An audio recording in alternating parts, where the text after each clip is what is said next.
புனர்பூச நட்சத்திரத்தில் என்ன சொல்கிறீங்க? அதிதி. அதிதி யார் சார்?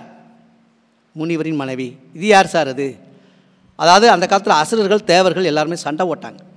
அதில் அடைக்கலம் கொடுத்ததில் கிருஷ்ணர்கிட்ட போய் சொல்கிறா, இங்கே வாப்பா, நான் அசுர இதெல்லாம் இருக்கிறாங்க, எல்லோரும் இருக்காங்க, இவங்களாம் என்ன பேசினா, அந்த முனிவரின் மனைவி காஷ்யப்ப முனிவரின் மனைவி பெயர் அதிதி. காஷ்யப்ப முனிவரின் பெயர் அதிதின்னு சொல்லுவாங்க. சூரியன் நிறையா முனிவர்களுக்கு எத்தனையோ மனைவி இருந்தாலும் இந்த அதிதிக்கு அதிக பலம் உண்டு. தமிழில் இன்னொரு அர்த்தம் உண்டு. அதிதி என்றால் இரத்த உறவு அற்ற சொந்த பந்தத்தில் உள்ளவர்கள், இரத்த வழி இல்லாத உறவுன்னு அர்த்தம் அதுக்கு பேர். அவர்கள் நமக்கு இந்த நட்சத்திரத்தில் உள்ளவங்களை பிடிச்சிட்டேனால் இவங்க நமக்கு என்ன வேணுமோ அத்தனை செய்வாங்க. சரி சார், அதுக்கு பக்கத்தில் என்ன போட்டிருக்காங்க? அன்னம் போட்டிருக்காங்க, மூங்கில் போட்டிருக்காங்க, பெண் பூனை போட்டிருக்காங்க, கிரகன் போட்டிருக்காங்க சார். அப்படின்னா என்ன சார் அர்த்தம்? அப்படின்னால் இந்த புனர்பூசணத்தில் அதிதியும் போட்டாச்சு. அன்னம்னா என்ன சார்? சரஸ்வதிக்கும் வரும், பிரம்மாவுக்கும் வரும். முக்கியமான தேவலோக பட்சிகளில் அன்னம் முதலிடம். நலச்சக்கரவர்த்தி மகாராசா கதையில் படித்து பார்த்தேனால் அன்னம் முதலிடம் பெறும். முற்பிறவியில் நீங்கள் என்னென்ன செஞ்சுருக்கீங்களோ நினைவுட்டு இப்பிறவியில் அது கழிக்க வைக்கக்கூடிய பிறவி ஞானத்தை கொடுக்குறதுக்கு இந்த புனர்பூச நட்சத்திரம் வரும். புனர் ப்ளஸ் பூசம். புனர் ஜென்மம்னா போன ஜென்மத்துக்கு உண்டான தொடர்பு. பூசம் என்பது சனி பகவான் நட்சத்திரம், ரெண்டையும் சேர்த்தா தான் புனர்பூச நட்சத்திரம். இந்த புனர்பூச நட்சத்திரத்தில் போன ஜென்ம கர்மாக்களை தொடர்பு கொடுத்து பண்ணும். அதனால தான் ராமரோட பிறவி. இந்த புனர்பூச நட்சத்திரத்தில் 4ஆம் பாதம். அந்த புனர்பூச அண்ணா பேசலாமா? இந்த புனர்பூச நட்சத்திரத்தில் 4ஆம் பாதம் தான் ராமர் பிறந்தார். அப்போ 3 பாதங்கள் இருக்குது சார். அப்படின்னா 3ஆம் பாதத்தில் ஒரு குழந்தை வந்தால் ரெட்டை குழந்தையாக பிறக்கும், இல்லைன்னா ரெட்டிப்புத்தன்மையோட குழந்தையாக பிறக்கும், இல்லைன்னா ஆண் ஒன்று பொண்ணு ஒன்றா பிறக்கும். ஏன் சார் இப்படி சொல்கிறீங்க? என்ன சார் அப்படின்னா, புனர்பூச நட்சத்திரம் 4 பாதம் எடுத்துக்கோங்க. மேசத்தில் ஒரு பாதம், ரிஷபத்தில் ஒரு பாதம், மிதுனத்தில் ஒரு பாதம், கடகத்தில் ஒரு பாதம் விழுகும். கடகத்தில் விழுகிற பாதம் தான் ராமர் பிறந்தது. மற்ற 3 பாதங்களில் 3ஆம் பாதத்தில் ஒரு குழந்தை ஜனிச்சா ஒன்று ரெட்டை குழந்தையாக பிறக்கும், இல்லைன்னா ஒரு முன்ன பின்ன குழந்தைகள் பிறக்கும், இல்லைன்னா ரெட்டிப்புத்தன்மை உள்ள குணமைப்பு பிறக்கும், இல்லைன்னா ரெட்டைச்சுழி உள்ள பிள்ளையாவது பிறக்கும், இல்லைன்னா 2 அம்சம் உள்ள குணத்தில் உள்ள ஒரு பிள்ளை பிறக்கும். அது ஆம்பளையான்னு சொல்ல முடியாது, பொம்பளையான்னு சொல்ல முடியாது. அந்தளவுக்கு முரட்டுத்தனமான ஒரு பிள்ளை நம்மளை பாடாப்படுத்தும். அதுக்காக அழிக்கிரகம்னு சொல்லலை, அந்தளவுக்கு ஞானத்தை கொடுக்கும். இப்படி தான் அந்த இப்போ புனர்பூச நட்சத்திரத்தை சொன்னாங்க. சரி சார், மூங்கில்னு போட்டிருக்காங்களே என்ன சார் அப்படின்னு சொன்னீங்கன்னா நல்லா கேட்டுக்கோங்க.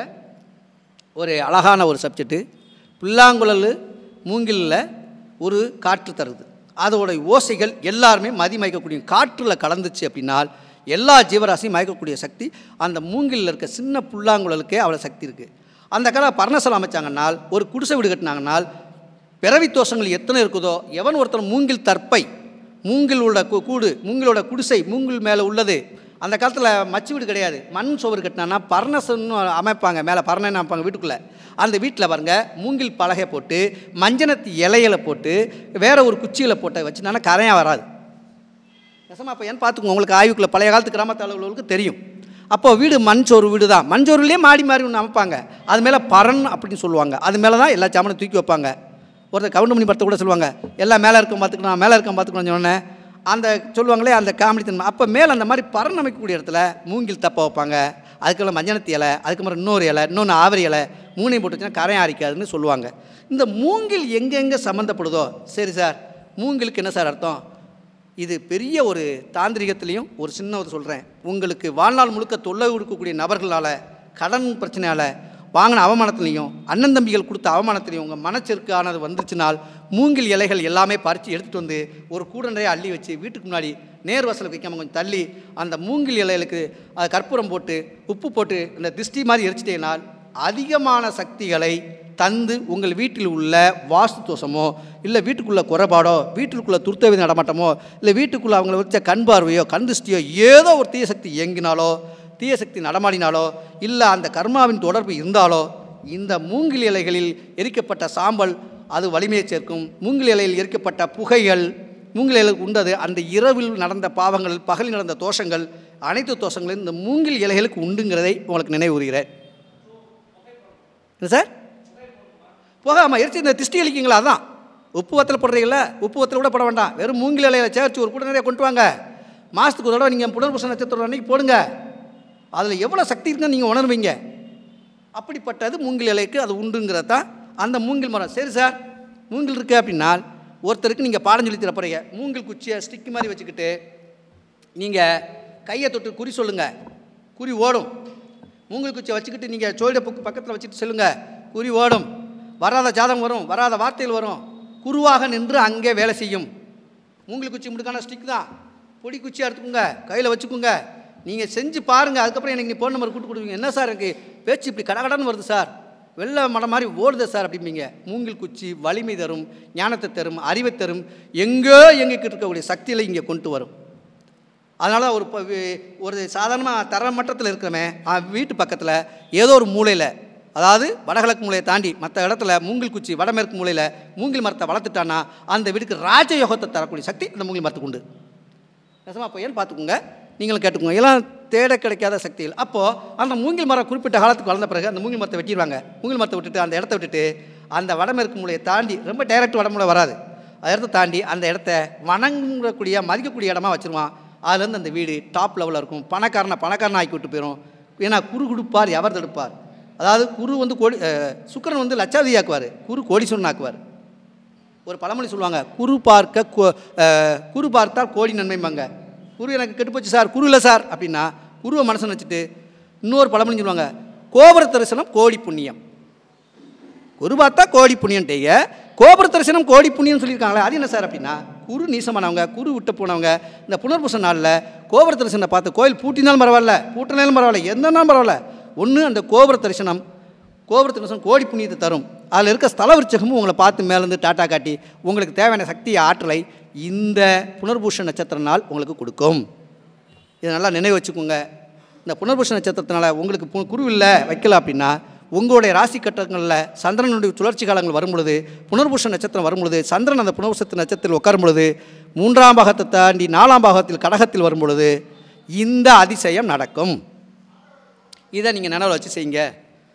சோதிட கலையாகவோ, சோடத்துக்குள்ளவர்களோ, சோட தொழிலை பிரதானமாக செய்கிறவர்களோ, சோடத்தை கற்பவர்களோ, யாரை வேணாலும் குருவாக இந்த பாவகத்தில் புனர்பூசத்தில் 4ஆம் பாதம் வரக்கூடிய நேரங்களில் எந்த கிழமைனா வச்சுக்கோங்க சார், நீங்கள் நினச்சி வச்சிங்கனால் உங்களுக்கு உங்களை குருவாக்காமல் விடாது, குருவாக்கும். நீங்கள் என்ன தொழிலில் இங்கே பிரசித்தி பெற்று வர்றீங்களோ உங்களை அதில் குருவாக்கி விடும், அந்த ஸ்தானத்தை தரும்.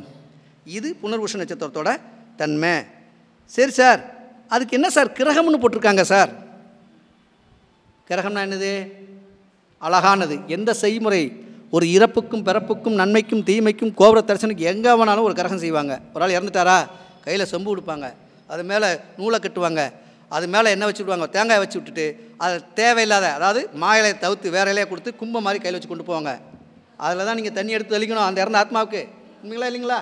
இறந்தவங்களுக்கு அந்த கும்பபாகமாக செய்யும் பொழுது குருவோட ஞானத்துக்கு உண்டானதே இந்த பிறவி, அதாவது மாந்தி தோஷம், இறந்த கர்மா தோஷம், அந்த பிரேத தோஷம், இந்த பரம்பரையில் ஏதோ ஒரு இழப்புகளை கொஞ்சம் வயசில் இறக்கக்கூடிய இழப்பு தோஷங்களை இந்த பாவகத்தினால தான் வெள்ளை வேட்டியை பிடிச்சிக்கிட்டு நடுவில் அந்த இறந்தவருடைய கர்மாக்கரியம் செய்யக்கூடிய நபருக்கு கையில் சொம்பு கொடுத்து அவரை வச்சே கண்டுபிடிச்சிக்கலாம். இந்த பையன் தான் அந்த வீட்டுக்கு கொல்லி வைக்கிறதுக்கு மூத்த பையன், இவன் தான் அந்த கூட்டத்தில் பார்த்துக்கிடுவாங்க.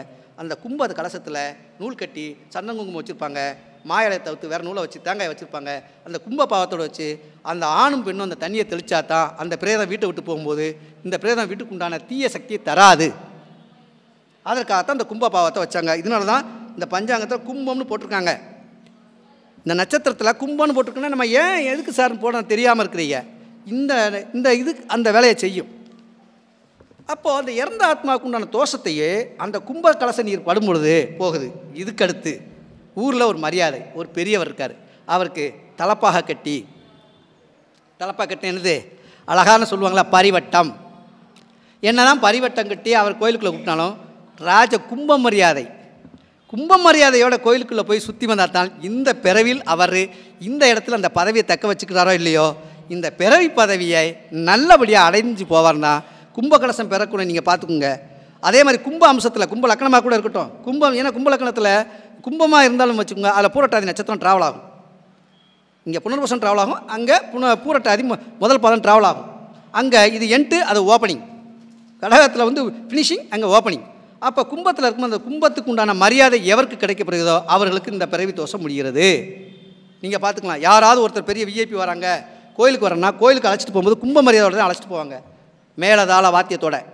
சரி சார் இதை கொண்டு போகல சார்னா குலதெய்வத்துக்கு சாமி கும்பிட போகிறாங்க, கடகத்தில் இருக்கக்கூடிய அந்த புனர்பூச நட்சத்திரம் 4ஆம் பாதத்தில் இருக்கக்கூடியவ அந்த சாமியாடி ஒருத்தர் இருப்பார். அவர் கொண்டு போகிறாருன்னா இரவில் அந்த தீர்த்தம் எடுப்பாங்க, கும்ப தீர்த்தம் எடுப்பாங்க. நீங்கள் கேள்விப்பட்டிருப்பீங்கன்னு நினைக்கிறேன், ஞாபகம் இருக்கோ இல்லையா தெரியாது. ஏன்னா ஒவ்வொரு ஊருக்கும் ஒரு பாஷைகள் வட்டார மொழிகள்லாம் மாறும். ஆனால் அந்த கும்ப தீர்த்தம் எடுப்பாங்க, இரவுலையும் கும்பத்தை எடுத்து அந்த தீர்த்தத்தை எடுத்து கொண்டு வந்து வைப்பாங்க. வச்சுட்டு தான் அதுக்கப்புறம் கும்ப கலசத்தை ரெடி பண்ணி முதல்ல சாமிக்கு மரியாதை செஞ்சு அதுக்கப்புறம் பொங்கல் பண்டிகை செஞ்சு அதை பூர்த்தி பண்ணி திரையை நடத்தப்படப்புறம் தான் மற்ற ஆடு மாடு அவங்கவுங்க தெய்வத்துக்கு உண்டான வழிபாடுகள் செய்வாங்க. இந்த கும்ப மரியாதை செய்கிற இடத்துல தான் தெய்வத்துக்கே அருள் கிடைக்கும். சரி சார், 12 வருஷம் ஆச்சு, 13 வருஷம் ஆச்சு சார், கோபுரம் கட்டியாச்சு சார், நாங்கள் 2வது வாட்டி பெயிண்டிங் அடிச்சா சார், கோயிலுக்கு பவர் கொடுக்க போகிறோம் சார் அப்படின்னா அந்த மேலே இருக்க கலசங்களுக்கு கும்ப மரியாதை தீர்த்தம் செலுத்தினால்தான் அந்த கோயிலுக்கு புனிதமான பவர் கிடைக்கும். உண்மையில இல்லைங்களா? கும்ப கலசம். அதனால தான் புனர்பூச நட்சத்திரத்துக்கு கும்பம்னு இதில் போட்டிருக்காங்க. அதுக்கு என்ன சார் கும்பம் போட்டிருக்காங்க அப்படின்னு சொல்லிட்டு நினச்சிட்டு இருப்பீங்க. இதுதான் அந்த பாவம். புனர்பூச நட்சத்திரத்தில் பிறந்தவங்க யாராவது கும்பமுழுக்கு நீராட்டு விழாவோ இல்லை கும்ப மரியாதை செலுத்தும் இடத்திலோ இல்லை கோயில் கோபுரத்துக்கு 13 வருஷத்துக்கு ஒரு தடவை நடக்கக்கூடிய யாங்களை கலந்துக்கிட்டாலோ அந்த நீர் உங்கள் மேலே பட்டாலோ நீங்கள் பிறவி பயனை உங்கள் செய்த பாவத்தை அன்று வரை செய்த பாவத்தை நீக்கக்கூடிய சக்தி அதுக்கு உண்டு கும்ப கலச நீரத்துக்கு. சார் கும்பத்தை பார்த்தாலும் வச்சுக்கோங்க. இப்போ ஒன்றும் வேண்டாம், நீங்கள் எங்கேயாவது போகிறீங்க, ஒரு வீட்டுக்கு போகிறீங்கன்னா ஒரு வீட்டில் முக்கியமான வீட்டில் சைடில் இப்போ கண்ணாடி டைல்ஸ் ஒட்டியிருப்பாங்க, கும்ப படம் போட்டு ஒட்டியிருப்பாங்க.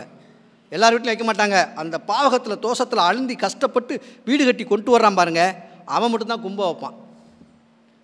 அந்த கும்பத்துக்கு உண்டானது அந்த படத்தை பார்த்தா அவன் கெட்டின பிறகு அவனுக்கு அது பிறகு அந்த வீட்டில் அந்த வறுமை பிணி நோய் வராது. இந்த புனர்பூச நட்சத்திரத்தில் ராமர் ஏன் பிறந்தார், இதுக்கு சாப்பிட்ற டயத்துக்கு வரைக்கும் எடுத்துருக்கோம். இருந்தாலும் அதை சொல்லணும். இந்த சுவையான பகுதியில் ஆய்வுக்குள்ளே நான் வந்திருக்கேன். எனக்கு சோழப்பிள்ளைக்குள்ள 2 வருஷம் தான் அனுபவம், ரொம்ப கிடையாது. அதுக்குள்ளே இவ்வளோ ஆய்வு பண்ணியிருக்கிறேன். இதெல்லாம் நம்ம தெரிஞ்சுக்கிட்டோம்னா தான் முதல்ல பஞ்சாங்கத்தை தாண்டினா தான் ஜோடமே கற்றுக்க முடியும்.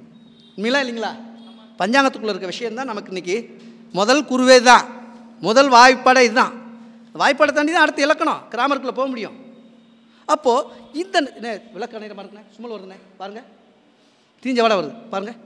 அப்போது பாருங்கள் தீஞ்ச வடை இருக்கா, திருக்குன்னா விட்டுருங்க, இல்லைன்னா என்ன விட்டுக்குங்க, சுமல் வருதுண்ணே பார்த்துக்குங்க. அப்போது அந்த கும்பத்தோட நீர்கள், சரி சார் இதெல்லாம் செஞ்சுட்டீங்க சார், கும்பத்து நீர் இறந்தவர்களுக்கும் ஒரு விளக்கம் சொல்லிட்டீங்க, கோயில் 13 வருஷத்துக்கு ஒரு கும்ப நீர் விளக்குன்னு சொல்லிட்டீங்க சார், எங்களுக்கு ஒரு பொண்ணு ருதுவாயிடுச்சு சார், அந்த தீட்டு கழிக்கணுமா சார், நாங்கள் வேறு சமூகத்தற்றவர்கள், இன்னாரை வச்சு செய்ய மாட்டாங்க, நாங்கள் பூணூல் போடுறவங்க, ஒரு சமுதாயத்துள்ள நபரை வச்சு தான் சடங்கு வச்சுருக்காங்களே, எங்களுக்கு அந்த பாக்கியம் கிடைக்கல, எனக்கு அவ்வளோ ரூபா செலவு பண்ண இல்லை அப்படின்னால் உங்கள் பொண்ணு ருதுவான நாள் எந்த நாளோ எப்படியோ இருந்தாலும் அங்கே இரவு நேரத்தில் ஒரு பொண்ணு ருதுவானா இரவில் தான் தீட்டு கழிப்பாங்க. புனித நீராட்டு விழாது பகலில். ஒரு பொண்ணு ருதுவாயிடுச்சு திங்கக்கிழமை வந்துச்சுன்னா அவளுக்கு புதன்கிழமையில் நீராட்டு மஞ்சள் இந்த சடங்கு வைவத்தை கழிப்பாங்க.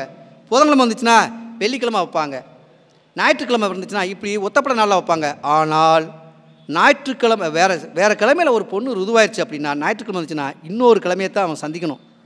5ஆவது கிழமை 3, 5, 7 இதை திங்கள் புதன் வெள்ளி வரணும். சில பேர் என்ன செய்கிறாங்க, இப்போ ஞாயிற்றுக்கிழமை வேணுங்கிறக்காக ஞாயிற்றுக்கிழமை வைக்கிறாங்க.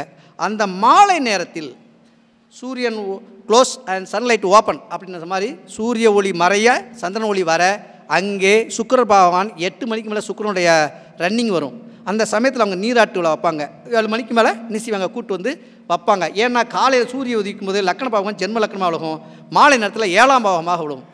நீங்கள் வேணால் ஆய்வு பண்ணி பார்த்துக்கோங்க. காலையில் சூரியன் நீங்கள் இப்போ கணக்கு போட்டு பார்த்தீங்கன்னா சூரிய உதயம் லக்கண பாவத்தில் விழுகும், மாலை நேரத்தில் பார்த்தா 7ஆம் பாவமாக விழுகும். எந்த டைமோ ஒரு 10 நிமிஷம் முன்னப்பின்னா இருக்கும், ஆனால் 7ஆம் பாவம் விழுகும். அந்த 7ஆம் பாவத்தில் போது அந்த பொண்ணுக்கு ருது சாந்தி செய்யும் பொழுது இந்த கும்ப மரியாதை செய்வாங்க. எப்படி கும்ப மரியாதை? கும்பம் கிடையாது, குடத்தில், பெரிய குடத்தில் மஞ்சள், ஒரு இடத்துல பால், இன்னொன்று 3 குடம் வச்சு அதை கும்ப பாவமாக நினச்சி, ஏன்னா தீட்டை கழிக்கணும் இல்லையா, இதை நினச்சி ஊற்றுவாங்க. இதே மாதிரி தான் புப்புனித நீராட்டு விழாக்கு நம்ம நாள் குறித்து கொடுத்தோம்னா அதுக்குன்னு ஒரு நட்சத்திர நாள் இருக்கும். அந்த நாளில் இந்த கும்ப நீராட்டு விழா வச்சா தான் அந்த பொண்ணுக்கு புப்புனித நீராட்டு விழா தீட்டு காலங்கள் விலகி நல்லபடியாக போகும். இதுக்கு உயர்ந்த சமூகத்தில் உள்ள நபர் தான் வரணும் அவசியம் இல்லை. நீங்களே உங்கள் வீட்டில் தாய்மாமன் நல்லா கவனிச்சுக்கோங்க, தாய்மாமன் இருக்க வேறு யார் செய்தாலும் அது தோஷம்தான், அது பவர் கிடையாது. சரி, தாய்மாமி இல்லைனால் தாய்மாமா பாவகமாக அந்த குடும்ப நபர் யாரை தேர்ந்தெடுக்கார்களோ அவர்கள் அதை செய்யலாம். அப்போ இந்த கும்ப நீர் போய் சேர்ந்து விழுந்தால் தான் அந்த பொண்ணுக்கு அந்த மஞ்சள் நீராட்டு விழா அந்த புனிதம் அடையும் என்பதை உங்களுக்கு இந்த புனர்பூச நட்சத்திரத்துக்கு உண்டானதை இந்த மாதிரி விளக்கம் கொடுத்துருக்குறேன்.